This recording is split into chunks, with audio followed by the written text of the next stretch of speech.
Australia from the Philippines and as a young boy with your family. And so what were the struggles your family went through to make that happen? I know you were young, but why did your parents decide to do this? Sure. Thank you, Christy. So my dad is one of 11. My mum is one of five. Mhm. Um, Growing up, they didn't have much. So they lived a life in the Philippines, which in the 40s, 50s, 60s, it was pretty underdeveloped. It wasn't westernized. It is getting there now, so that's great. But back then, I would hear stories of my father growing up with a tablespoon of peanut butter and it's a piece of bread to share for the whole family. My dad's father passed away when he was 3, and his mother passed away when he was like 18, 19 in university. And you really get a baseline as to what difficult really looks like. Mhm. And I say that because, we live in a world where everything gets delivered to you.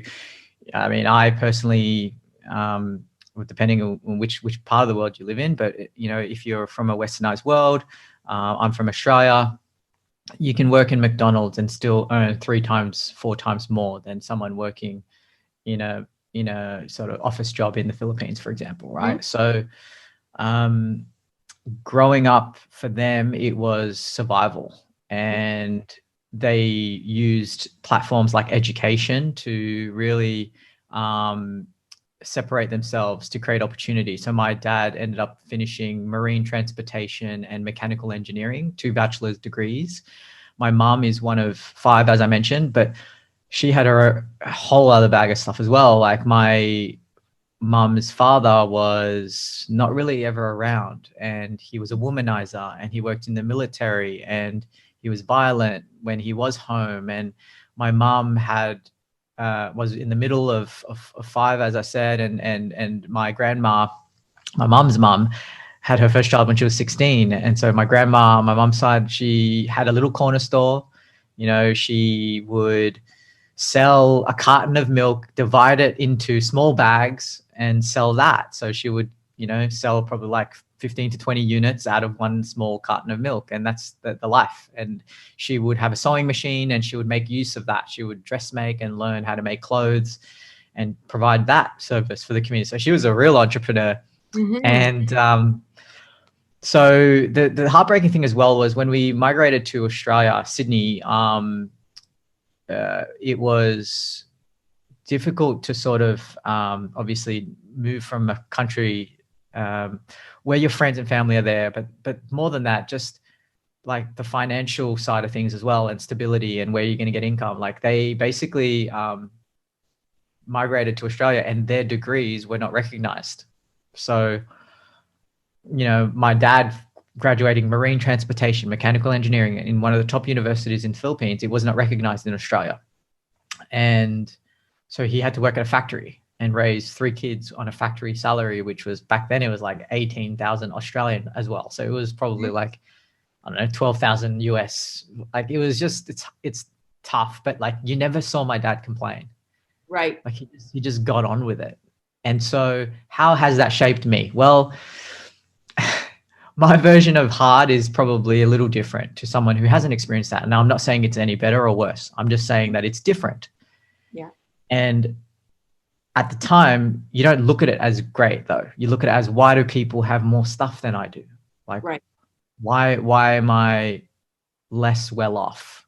I wouldn't Mhm. say I was poor, but I would just say that we didn't have money. Like it was just plain and simple. Like, Right. but we had a lot of love, and we had a lot of Filipino culture is very rich in like community and sharing and coming together over very big long meals. Yeah. And Kind of like Italians. yeah, totally, lots of laughter and a lot of like just everyone's like feels like you're related to each other, and so there was a lot of love growing up.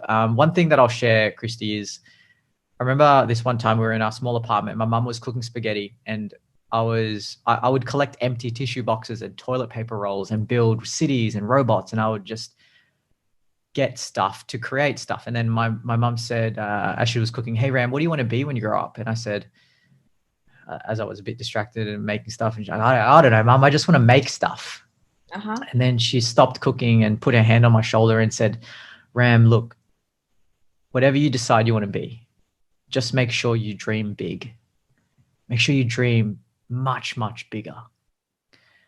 And so I remember that, and I was 4 years old. Wow. And then why am I telling you that story? Well, the importance of encouraging a child to be allowed to dream, number one, Mm-hmm. but to exercise curiosity, um, to encourage exploration, Mm-hmm. to encourage challenging your potential. Mm-hmm. So anytime I did something, like I was interested in something, again, and this is just great parenting, and that was the gift that they gave me. It was, I felt like I never was suppressed. I Mm-hmm. never felt that I had to like conform to Mm-hmm. anyone's version of success, or they never they never held me back. And I think it's very important when we talk about how do you navigate professional, personal life and life as a whole, Mm-hmm. because fast forward to now, right? So I've written 2 books, I've toured the world, speaking around the world, 65 plus events, some of the biggest stages. I've launched a podcast that's number 3 on iTunes for design. I've interviewed the likes of Kelly Slater, 11-time world surf champ, right through to gold medalist, to Shark Tank investors. Mr. Wonderful Kevin O'Leary is one of them. Founders and creators, Matt Mullenweg, founder of WordPress, global heads of Nike, Deloitte, Visa. Like I've been able to reach professional success, Mm-hmm. right? But and mind you, 16 years in the design and creative industry. I've come through Ogilvy. My last role was head of digital design at Saatchi and Saatchi, servicing Amex, Qantas, Toyota. Previously, I was design director at DDB, servicing McDonald's, Audi, a whole bunch of brands, and had built such success in my professional career. But somewhere along the line, you realize, climbing up that ladder of success, was it leaning against the wrong wall, Mm-hmm. or is it leaning against the wrong wall? And it's a question I always ask myself. And so now, I try to really keep my feet on the, sure, keep your head in the clouds, but keep your feet on the ground. Mm-hmm. Don't let the highs take you too high, and don't let the lows take you too low. What do you mean by Because, if yeah. if if the ladder is leaning up against the wrong wall? Like I find that really, really interesting. So about halfway through my career, I had established and reached seniority levels about 8 years Mm-hmm. into my design career, and I just felt numb. It was a pretty scary feeling, because you've hustled your way to get there, and now you've established yourself, where the hard part is actually entering the industry, Mm-hmm. design or otherwise. It's always hard to get off the couch and you're starting in any field. But I found it very, very difficult to start penetrating, getting a job. Design is such a saturated field. And when I did manage to navigate my way through, I started to feel empty about 8 years in. And I started to get a bit sort of, I don't know, just questioning like how I define that, what you said, what you pulled out from that, climbing up that ladder of success, is it leaning against the wrong wall? What I mean by that is, have I fully gone down my own truth barrel? Is this the fullness of my gifts expressed? Have I expressed it fully? And so then I started asking myself questions like, did you really become a designer just to design for banks and insurance companies and cars and like enterprise brands, and you're like, no. And then you go, well, why did you become a designer? Well, to reverse engineer um, desired outcomes, to problem solve, to inject creativity and efficiency and innovation in the world, to, that's why I became a designer. And so then you start going, well, can that be applied elsewhere? And so that's really what it is. So I started looking for ways with which I can serve, and then that's when the blog came to fruition. It was literally just serving through writing articles about how I wish someone would have told me this when I was starting out. So that was the seed. And literally like 2 people were reading it the first week I launched my blog, my mum and my sister, confirmed by Google Analytics. But Gotta love 3 months, right? But 3 months in, it got picked up by Google's wonderful spiders or whatever, and it organically started to get exposed, got picked up by How Magazine, Communication Arts, whole bunch. And then AIGA, the American Institute of Design, found out, and they contacted me and said, hey, we want to speak to you, if ever you're in New York or I go, well, actually, I've got family friends in America. I'm in LA twice a year. So I'll swing by to New York next time. So a few months in from that point, I found myself in Madison Square Avenue in these grand red chairs looking over this amazing city. And then there's the president of AIGA. And I'm gifting them with Tim Tams in this meeting, but I thought it was pretty informal.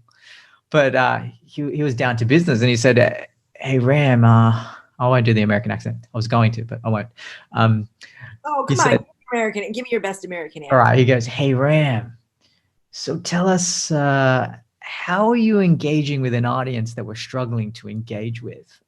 And then I said, mate, he said, what's your strategy? And I was like, mate, I don't have a strategy.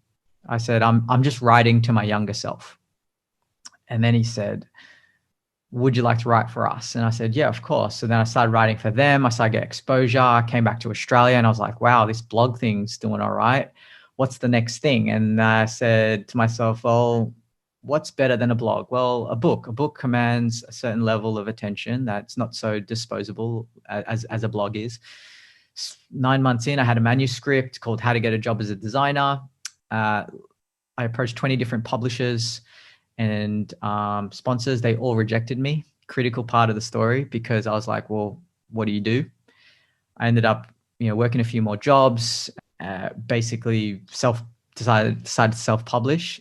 AIGA were like, wow, we'd love to host you for an event. For a speaking tour. We've got 72 chapters across the country. So I ended up basically doing a USA tour. And so launched my speaking career. So you did self-publish? I did, yeah. And ended up on Creative Live after that first tour, which is the world's largest online learning platform. They got me to do 2 classes. Imagine small studio audience, 5 cameras in your face. And after I did the first segment, the producer said, hey, Ram, there's 10,000 people watching you live right now. And shat my pants a bit. Yeah. And so I guess, there's been a lot there, right? And so in tandem with the career, I also had a lot of side hustles, which ended up becoming businesses. And, I was a critical part, Christy, I was bullied in school. I broke my arm 3 times and got 16 stitches before the age of 11. Because I was always bullying? From bullying, yeah. Yeah, oh. I was severely bullied. Yeah. And hold on, I'm going back to that for a second. I want to go back. Yeah, go for it. So, because that was going to be what was school like for you? And so, but before the age of 11, you had your arm broke 3 times. 3 times, yeah. And 16 stitches. What? Why? I know bullies are bullies, but where did that come from? And how were you able to continue going to school and living in fear like that? Yeah, take me back to that moment where, like, if you can, I mean, you probably remember, there's certain things you remember, but like those moments where, like, I mean, you must have been a really frightened Of young course. boy Yeah. Yeah. going to school. Like, how did you study? How did you concentrate on being in school? Um, Well, what did the teachers do about it? Like, well, the obviously those students, they got suspended and then eventually expelled and stuff. Like they could only do so much. But I mean, I don't know what to say. Like, yeah, I felt scared. I felt afraid. I was, fortunately, I had great friends. And goes back to parenting. Like my parents, I don't know how else to put it. I mean, I just kept going. Like I mean, what's the alternative? In my right, mind, I just didn't feel that there was an alternative. And right, it just, I mean, it definitely has shaped me to be the man I am today. uh-huh, Um, because mind you, I was the shortest in primary school. I was the second shortest in high school. I was never the most wealthy, as I said. I was never the most intelligent or gifted or athletic. I was mhm, always chosen in the B or C grade of every sport. But I guess my parents just had so much love that like it overpowered everything. Like they just had so much love for me. And um I just they just led with example. They just showed me how to be by just being. They showed me how to respect by respecting. I don't know. I can't break it down into a specific thing, but like the thing that got me through it was, you know, they basically they didn't they didn't baby me or they didn't like spoon feed me. Like they fully trusted me to make my own decisions. It was so profound, actually, now that I think of it. uh-huh, Like I was an active kid as well. Like I would like jump, climb trees and jump off roofs. Like I was also very active. So, but like they just never worried. They just trusted. I mean, firstly, they've got deep faith. right, Filipinos are Catholic, and mhm, I mean that that might hold substance, that might not to anyone listening. But you know, they had faith. They had faith, and they just um, trusted that everything was going to be okay. And so that's important because it shaped me to really choose your hard. And I find that there's a lot of people who actually avoid hard. In my mind, I view it like this, Christy. Everything is hard, mhm, and you just have to choose which hard that's worth pursuing. yeah, Jim Carrey says it best. There's a commencement speech for those listening. You can Google it. But Jim Carrey commencement speech in a university in South Africa, and I think it's in South Africa. But he says this one line, it always resonated with me. He said, "You can fail at what you don't love, so you might as well go for what you love." And so right. Sure, it's right there. that's great. And I think Yeah. that's really true, because a lot of people don't, a lot don't follow their passion or their love or their, what they want, because of what society tells them they should do or shouldn't do. But that's really, you can fail at what you love, or you fail at what you don't love, so you might as well fail at what you love. I mean, and it's not even failure. So speaking of failure, what is your thought on failure? So I have a strong thought about this, which is um, it's under the umbrella of exposure and conditioning. Um, I don't know why my mind ended up thinking this way. Again, I'm not too sure, but I always just thought like collect your losses because it's also a numbers game, right? Mhm. So um, I'm a big believer in planting seeds, and you never know which one's going to blossom. So when that all of that connects with failure, I always think like you either succeed or you learn. And the only time, as cheesy as it sounds, and you hear a lot of people saying, but it's true, like the only time you really fail is if you give up. Like, No, and I'm it's just, not that's, cheesy at all. yeah, because it's like this, right? Like, well, I've experienced it myself, but I've also seen patterns in some of the most successful people in the world. Um, let's pull out Elon Musk, for example, right? In fact, anyone really groundbreaking and who are pioneers in their field, there's one common pattern. Mm-hmm. They always had enormous challenges. They always were ridiculed and judged and criticized. They were not accepted. And at the beginning, Crazy. right? And so it's kind of like that. Like I always just go like the stories you might feel like, and in fact, Gary Vaynerchuk says it quite nicely as well. He says that you might feel like you haven't progressed, but you're just early. You're just early on the journey. And Mm-hmm. so this kind of ties in with that thought, which is not just pay your dues, but give it time. Right. One of my mentors and beloved friend, Debbie Millman, who owns the Design Matters podcast and very renowned in the industry as well. She said it when I interviewed her. She said, the longer it takes, the longer it will last, and the more that you'll be prepared for the success when it comes. And so when we talk about failure, there's a few things to that. Is it really? Because if you learned something, it's an experience that has shaped you to be the person you are. Is the and so the question is like, can you do more of that? Because if more knowledge, and there's a saying which cracks me up. It's something like if more knowledge and more information was the answer, then we'd all be doctors with six-pack abs. There's power Yeah. in that, in owning your own decisions, because in owning your own decisions, you also own the consequences attached to that. Mm-hmm. How was your experience through high school? Through high school, so I went to a Catholic school, all boys, but it was joined to a all girls school. So we did have some interaction, but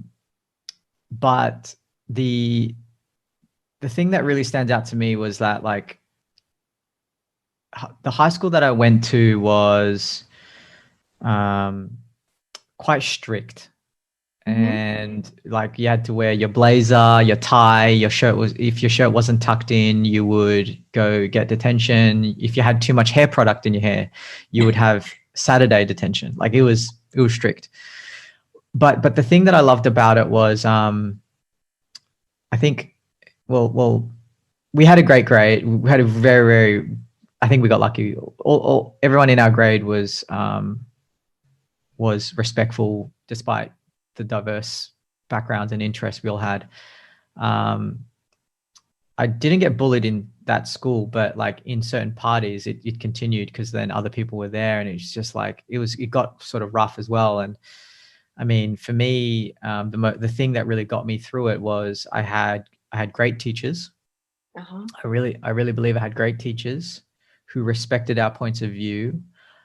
The program and the curriculum in Australia was, I felt it was quite good in terms of us self-selecting certain programs and courses and subjects and what have you. I always gravitated towards art. I was also very fascinated about ancient history. I was in general maths and general English. That was fine. I got by. But art really saved my life. Like, I could just be myself. So I would suggest anyone that, is still in an exploratory stage, just like really, it's not that trivial. Do you Mm-hmm. enjoy it? You don't need to question too much why. Right. Just see what can come of it. So I Mm-hmm. think like we just need to do more playing and exploration Mm-hmm. in no matter what stage you're in. Like Right. I didn't think that I would launch a tennis boot camp business during COVID, but I have. And how I got there was because I quit the gym last year and I wanted to do active exercise somehow. I mean, I'm entering my mid-30s and I was like, heck, let's take up tennis. Seems pretty COVID friendly. Got in touch with a coach. Basically, the coach um, wanted to learn about digital marketing and entrepreneurship. And I said, well, you coach me and I'll coach you with that.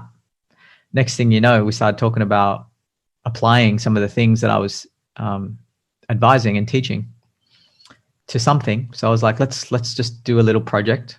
Launched a 3-hour tennis boot camp business for tennis boot camp for beginners. Within 24 hours, that sold out. 10 people, and we're like, well, let's just do another one, and then that sold out within 24 hours. And then we're like, okay, we're onto something, right? So 4 or 5 months in, we've done over 15 boot camps, $100 a pop, 10 people each. Sells out like crazy. We've built a Facebook group called Sydney Tennis Community of 4.6 thousand members. You know, it's like I said to you, you know, really, it's more about what really lights you up. What is the state with which you feel you are most fulfilled? Now, for some people, that is security, certainty, Mm-hmm. you know, just being on your own. For others, it's being around many people. For others, it's spontaneity. For others, it's adventure. But Mm-hmm. whatever it is for you, for me, it's creativity and it's community for sure. And having meaningful conversation. I love that. Yes. Like, that's for me a big one. So whatever it is for you, because all of these things that we're talking about, the subject, the school, the friends, the people, the place, the things, the job, the activity, the sport, the extracurricular interests that you might have, like they're all just vehicles that hold what matters to us, in my mind anyway. So lean more in to what you are interested in. Right. Like there's the saying, like, why do you want to be like everyone else? Like everyone else is taken. Like just Right. be you. There's only one of you.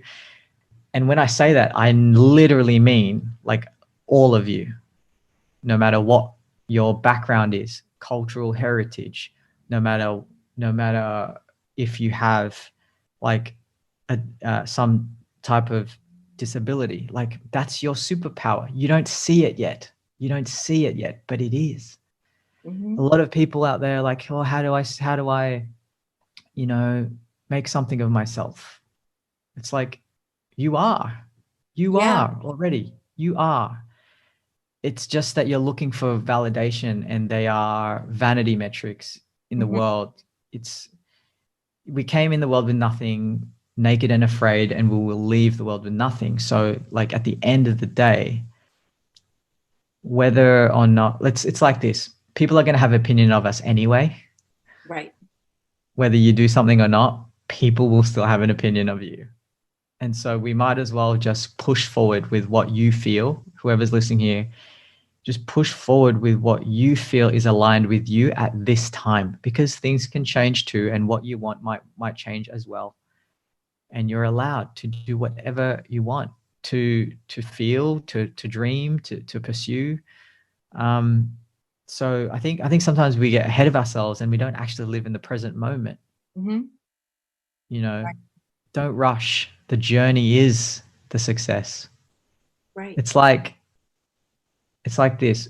Who is more fulfilled? The person that's trained for 3 months and then climbed up the mountain for 3 days and then arrived at the peak, or the person that just gets plonked on there with a helicopter? Right. Who's more fulfilled? Mm-hmm. And It's it's so because, right? It's the journey. the journey. That's right. Because then when you look back and you're like, wow, I did this. And you recall every moment, every struggle, every success, every win, and all of that is what you say, what you look back and say, I did it, and like you said, if it just happened or came to you, you'd be like, oh, that's easy, and you still wouldn't feel fulfilled inside. But that journey, like you said, that is your fulfillment, and to embrace the quote unquote good or bad, whatever though you call it, positive, negative, you know, in that embracing both of those moments, because in the bad automatically comes the good. I think, you know, that's a learning experience, and sometimes you need that setback. And I always say, like, you know, it's a setback because ultimately you're being set up for something. You can't see it at the time that that's happening, and you're like, oh God, why me? You know, why is this happening? I worked so hard and now you're pulling me back. But there's something that you have to learn, It's probably. yeah, Yeah. for sure. It reminds me as well, like, because I think I'm just, as you were speaking, I was just thinking about, because we were talking about the high school thing as well, and I was just thinking, you know, now that I am where I am, and if I speak to my high school self, what would I say to my high school self? And one thing that comes to mind is like trust in the process, Mhm. and really focus on mastery. Mhm. And what I mean by that is like, so many people try things and then give up, and they haven't given it enough time Mhm. to really get a good sample size or sample set of Mhm. going, am I actually good at that?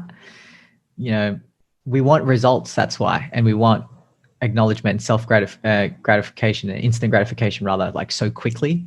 Yeah. It's even for myself, like I'm like, I post this content, I'm like, oh, you know, how come, where's the response, right? And like we've got to steer away from that being actually the metric of impact. Mhm. But what I really want to hone in on is when I spoke to Stephanie Rice, 3-time gold medalist swimmer, 5-time world record holder. She said anyone can be a 3-time gold medalist, 5-time world record holder. And I was like, okay, where's this going? She said Right. anyone can. She said if you're willing to pay the price, Mhm. if you're willing to train 7 hours a day, every day, including the dietary stuff, which is 24 hours, and the sleep, Mhm. and to forego social activities, whatever, you're just dead set on focused on this for like 15 years. Mhm. She said, anyone can do it. And I love that because it's everyone's human. That's the thing. And when we look at people who we praise in public, this is what I say in a lot of my talks. The the people that we praise in public have spent years and years, decades, in fact, working on their craft, mastering it in private. Mhm. So for anyone listening, don't get lost in the feed. It's a filtered feed, Yeah. right? The people who you admire and look up to Mhm. are working behind the scenes 10x more than Mhm. what we see. We see the finished product. We don't see. It's like the mountain image, the famous mountain image, or the iceberg, and then underneath it's like 5 times more deep. Underneath, there's a Yep. lot more under the surface. Mhm. How did you get to this point of success in your life? Like, from this, the first step, for example, did you study this in university, or did you? I studied it at a design college, tertiary education, but not a bachelor's degree. Okay. So, I mean, first you went from being bullied in elementary school to breaking your arm 3 times. Then you went to high school, had a bit of a better situation, but still being bullied. Okay. Then you went to study at this college. Design college, yeah. Huh? And so then what happened? So interesting thing though with the design college thing, like my parents couldn't afford to take me to the design college that I really wanted. Mhm. And so I applied madly for different scholarships, and then I managed to get the same course, but at a no-name college. It wasn't even known for design. Luckily, I was able to do that. After that, I took a job in the mail room at Ogilvy. critical thing, because people thought I was crazy. They're like, why you graduated under scholarship and you're so talented? And they were like, why would you graduate and just go to get a mailroom job? And I was like, why not? And I was like, the first week I met 350 people over 4 levels who are working on the biggest accounts in the world: Coca-Cola, Sprite, Dove, Amex. I'm like, and being in the mailroom, I get to know them one on one. I mean, I just didn't see it the way that others did. Right. I don't know why. Again, I just understood what it meant to pay your dues, Mm-hmm. to work, to not be given it, but to work for it, because I found fulfillment in learning. Right. I found fulfillment in climbing, and I still do. I love it. Put me in a freaking, I love it. I love the hustle. I genuinely love challenges, because that's where I grow. That's why I don't see living in any other way. I don't see it being given to you. What do you get from that? I don't understand. Nothing. I mean, So, yeah, so there that's I am, mailroom, and then I started my exposure to this thing called networking, and then I started to build my um, my career through the people first, and then started to learn a little bit about being around agency, corporate world structures and ways of working and ideas and strategy. And I started learning a lot of stuff just by being there. I was like a fly on the wall. yeah. And I had so many mentors by being in that place. And we're It, talking Ogilvy, which is the one of the biggest ad agencies in the world. Like, it is not a small company. And then I got really my foot in the door and junior genius designer. Yeah. what you did. It really and truly is. If young people today, or even adults today, could get that I'm entitled off of their shoulder, and that's beneath me, and so I'm not going to do it, because what you did, you put yourself in the exact place that you wanted to be. You may have had to take a lower paying job, but you did that, and it ended up getting you networking with the people that you Yeah. I wanted to mean, be in the game I with. would have gotten paid more working as a manager in McDonald's, honestly. But here's the other thing, Christy. We've got to look at things as not permanent. Too many people make decisions thinking that it's permanent. No, no, no, no, no. It's not. It's temporary. And that's the power of looking long term. And this is just a critical practical tip for anyone listening. If you feel that you're overwhelmed or this and that, zoom out. Just tell yourself that. Zoom out. Literally look at your life, not in the next day or week or month or year. Zoom out. And in the grander scheme of things, you had a fight with your friend, or you didn't get this job opportunity, or you're crawling your way out of debt. Like, honestly, all of these things have to be put in perspective. There is a way out. There's that rule, 10 10 10. It's like, does this matter in the next 10 minutes? Does this matter in the next 10 months? Does this matter in the next 10 years? Something like that, right? Perspective from a zoomed out time point of view. But also I want to point out that, like, um, in terms of the entitlement thing, like, I coach a lot of people, from students right through to global heads and leaders, right? And business owners and a whole bunch. But there's this one student who said to me, Ram, I'm in a dilemma, and we unpacked it. She basically had 3 job offers for one of the three top, easily, top 3 design studios, design firms in Sydney. And I said, oh, great. Like, you wanting consultation to prepare yourself for the interview? And she goes, no, I declined them all. And I was like, why? And she said this, she said, well, all of them said I have to start sort of like just in an admin role, and predominantly I'll be getting coffees for people, answering the phone, ordering stationery, like, and just, that's just an example of what I'm saying. Like, we've got to remove ourselves from operating in one currency. The currency is not the likes, the follows, the money. I did a talk at a creative festival here, and I titled it, "Don't aim to make $1 million, aim to help 1 million people." Mm-hmm.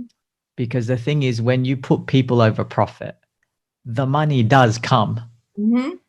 And I've experienced this myself firsthand, right? And Christy, you're nodding, so you get it. So like the reality is, zoom out, play the long game, be patient, enjoy the journey, learn, gather, mold yourself inside. Because these are the things, these are the currencies that a lot of people don't play in. Mm-hmm. Because if you look at the greats of the world, from the Michael Jordans right through to the Madonnas, right through to the Lady Gagas, right through to whoever, to Elon Musk's, Jeff Bezos from Amazon, like all these people have a great vision of what their version of a better world looks like. And they've been able to hone in on what they believe they can contribute and serve the world in, right? It's like this. A fish would be a terrible tree climber. Mm-hmm. It's just that. So what is your gift? Right. And a lot of the times we almost like we don't go for the thing we really want. We go for the things around what we want. And then so guess what? You get it. You get the thing that you kind of wanted. Mm-hmm. If you go for things that you really, really want, like if I would you rather, for those listening, say, fine, I want to be an NBA basketball player, and say that. Because because what happens is two things. You know what to say yes to, you know what to say no to. So if you were to say an audacious goal like that, and I get it, and it's going to require work, you're still better off than saying that. Then I think I'm interested in sport.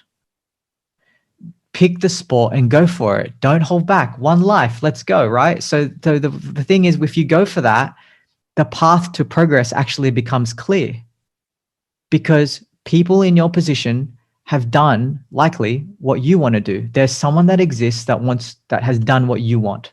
Mm-hmm. They have a blueprint. Right. I just think that we need to make more intentional decisions, but what happens is we suppress them. Mm-hmm. And Like then I wanted there's no exactly. clarity there, and it's kind of like I'm wishy-washy. I'm like, okay, but what if this doesn't, like, I really want this, but then if that doesn't happen, then well, maybe I should just go Spot for this. on. And And you're so you have a plan B and your plan C, and then plan D. Next minute you've got plan E, and then it's like you never really committed to plan A, right. and you didn't give it the time, and you didn't nurture that seed. Mm-hmm. Don't dig up seeds before you plant, like right after you plant them. Mm-hmm. So again, don't dig up the seeds right after you plant them. Yeah. We got to put in the effort, because I don't want that to be, dismissed here. Not that it is, but just I really want to highlight that you got to put in the work. Mm-hmm.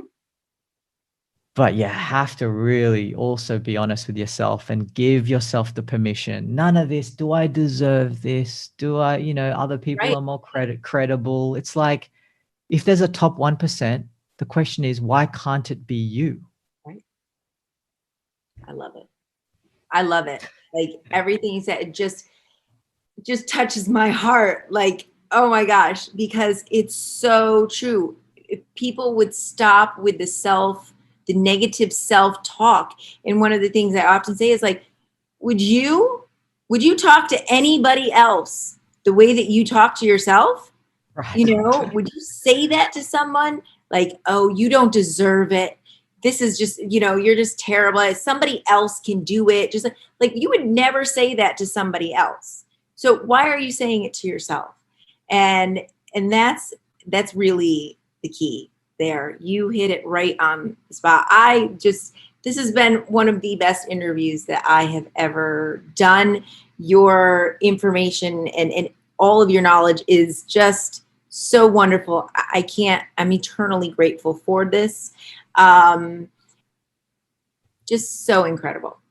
And Thank you, Christy. so I'm so grateful and blessed today. So thank you so much. You took me back. Thank you. You definitely took me back, and you're a wonderful interviewer, and you're very warm and generous to have extended the invitation. And if you're still listening, thank you for listening.